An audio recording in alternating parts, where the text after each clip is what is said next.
No começo do século XX, a área historicamente referida como Palestina estava sob domínio do Império Otomano.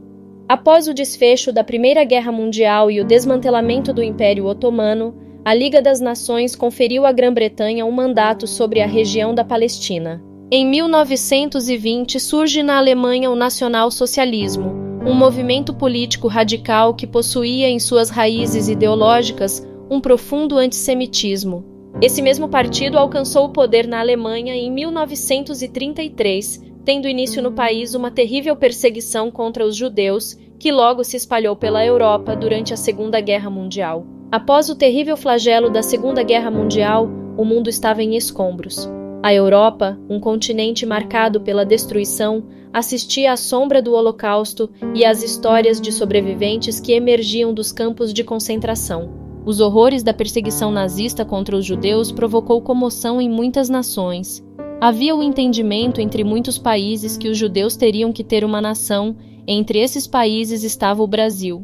Em 1947, a ONU formou o Comitê Especial das Nações Unidas para a Palestina, composto por representantes de diferentes países, para avaliar a situação na Palestina e propor uma solução. O comitê visitou a região, ouviu testemunhos de diversas partes interessadas e, em agosto do mesmo ano, recomendou a partição da Palestina em 2 estados independentes, um judeu e um árabe. No dia 29 de novembro de 1947, foi proposto pela Assembleia Geral das Nações Unidas a Resolução 181, também conhecida como Plano de Partição das Nações Unidas para a Palestina. Essa resolução propôs a divisão do mandato britânico da Palestina em 2 estados independentes, um estado judeu e um estado árabe, com Jerusalém sendo colocada sob um regime internacional especial de administração das Nações Unidas. O plano foi aceito pela maioria dos países membros da ONU, com 33 votos a favor, 13 contra e 10 abstenções. Os países árabes se opuseram à resolução, argumentando que violava os direitos dos palestinos e a integridade territorial da região. O Brasil foi um dos países que votou a favor da Resolução 181 da Assembleia Geral das Nações Unidas em 1947.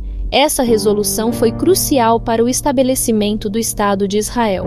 Um dos principais atores na criação do Estado de Israel foi o diplomata brasileiro Oswaldo Aranha. Oswaldo Aranha, como presidente da Assembleia, teve um papel essencial na mobilização de apoio para a resolução. Em seu discurso em plenário, Oswaldo Aranha proferiu as seguintes palavras: "A tragédia do povo judeu não pode ser esquecida. O mundo tem o dever moral de agir. A questão da Palestina deve ser resolvida, e a criação de um Estado judeu é um passo essencial para a paz duradoura na região." A atuação de Oswaldo Aranha foi crucial para obter o apoio necessário para a criação de Israel. Sua habilidade diplomática e sua influência na Assembleia Geral desempenharam um papel fundamental nesse momento histórico. A resolução da ONU marcou o início do processo que levou à fundação do Estado de Israel em 14 de maio de 1948. O reconhecimento do Estado de Israel pelo Brasil ocorreu em 1949, logo após a sua proclamação formal. O governo brasileiro, liderado na época pelo presidente Eurico Gaspar Dutra, foi um dos primeiros países a estabelecer relações diplomáticas com Israel. Além disso, o Brasil também desempenhou um papel significativo ao contribuir com contingentes para a Força de Paz da ONU, que foi implantada no Sinai após a crise de Suez em 1956. Essa participação brasileira demonstrou o apoio contínuo do país à estabilidade na região, bem como ao direito de Israel de existir em segurança. No entanto, é importante ressaltar que, ao longo das décadas, a política externa brasileira em relação a Israel e ao conflito israelo-palestino tem passado por diferentes fases, com governos adotando posturas variadas em relação ao conflito e ao Estado de Israel. O papel desempenhado pelo Brasil na criação do Estado de Israel deixou um legado duradouro na diplomacia brasileira. A habilidade de mediar questões complexas e contribuir para decisões históricas foi um marco na trajetória do país no âmbito internacional. Compreender o passado nos permite apreciar a complexidade das relações internacionais e os impactos que elas têm em nosso presente. O papel do Brasil na criação do Estado de Israel é um capítulo essencial dessa história.